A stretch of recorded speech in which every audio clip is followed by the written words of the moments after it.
प्रतिक्रिया आम्हाला दिलीत त्याबद्दल। आणि आता भाजपचे प्रवक्ते नवनाथ बन आपल्या सोबत आहेत।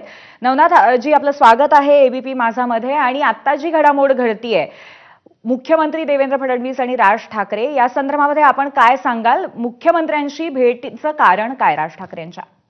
देवेंद्रजी फडणवीस हे राज्याचे मुख्यमंत्री आहेत आणि राज ठाकरे एका पक्षाचे प्रमुख आहे। आपण बघितलं की देवेंद्रजी फडणवीस यांना कुणीही भेटू शकतं। याआधी उद्धव ठाकरे, आदित्य ठाकरे यांनी देखील देवेंद्रजी फडणवीस यांची भेट घेतली होती। मला वाटतं राज ठाकरे यांनी देखील यापूर्वी 3-4 वेळेला मुख्यमंत्री झाल्यानंतर देवेंद्रजी घेतली होती। स्वतः देवेंद्रजी राज ठाकरे यांच्या घरी गेले होते।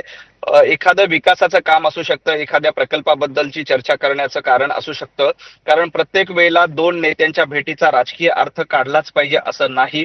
देवेंद्रजी फडणवीस हे विकासाचं धोरण घेऊन, विकासाचा मुद्दा घेऊन सातत्यानं राजकारण करत असतात आणि राज ठाकरे देखील विकासाच्या मुद्द्यावर बरोबर आहे नवनाथजी, सातत्यानं पण आम्हाला कालच्या बेस्टच्या निकालानंतर ही भेट घडत असल्यामुळे खूप प्रश्न महत्त्वाचे पडतात। आणि त्यातला सगळ्यात महत्त्वाचा प्रश्न असा आहे की राज ठाकरे हे महायुती सोबत आहेत का उद्धव ठाकरेंसोबत आहेत?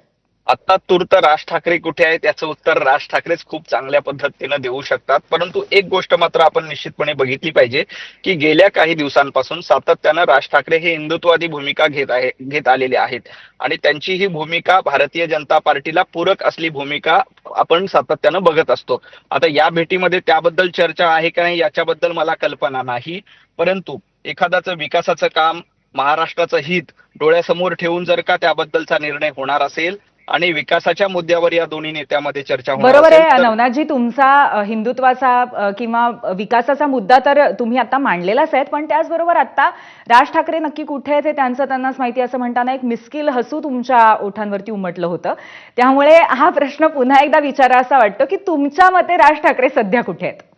नाही, राज ठाकरे हे सध्या खरंच त्याचं उत्तर राज ठाकरे खूप चांगल्या पद्धतीने देऊ शकतात। परंतु एक गोष्ट निश्चित आपण बघितली पाहिजे की ज्या पद्धतीनं गेल्या काही दिवसांपासून राजकीय घडामोडी घडतायत, काल बेस्टचा निर्णय असेल आणि आज त्यानंतर राज ठाकरे देवेंद्रजींना भेटतायत, याचा राजकीय अर्थ काढणं तुम्हाला तो अधिकार आहे, तुम्हाला त्याचं स्वातंत्र्य आहे की त्याचा राजकीय अर्थ कशा पद्धतीनं काढायचा।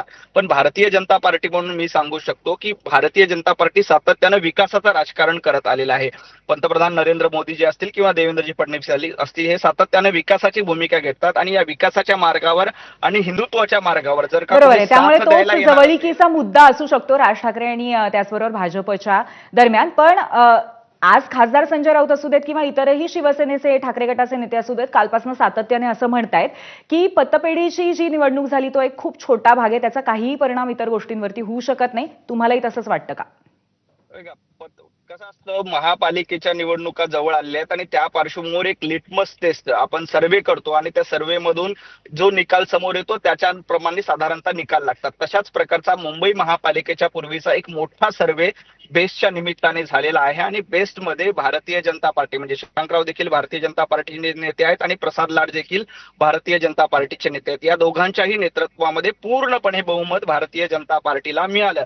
आता संजय राऊत म्हणतात की याचा काही परिणाम होणार नाही। तुम्हाला थोडंसं असं म्हणायचंय की ही एक पूर्व चाचणी असू शकते। धन्यवाद, आपण सविस्तर आमच्याशी चर्चा केलीत, प्रतिक्रिया दिलीत त्याबद्दल। यानंतर आपले प्रतिनिधी निलेश बुधावले सध्या वर्षा बंगल्याबाहेर आहेत, आपण त्यांच्याशी संवाद साधूयात। निलेश, साधारण किती वेळापासून चर्चा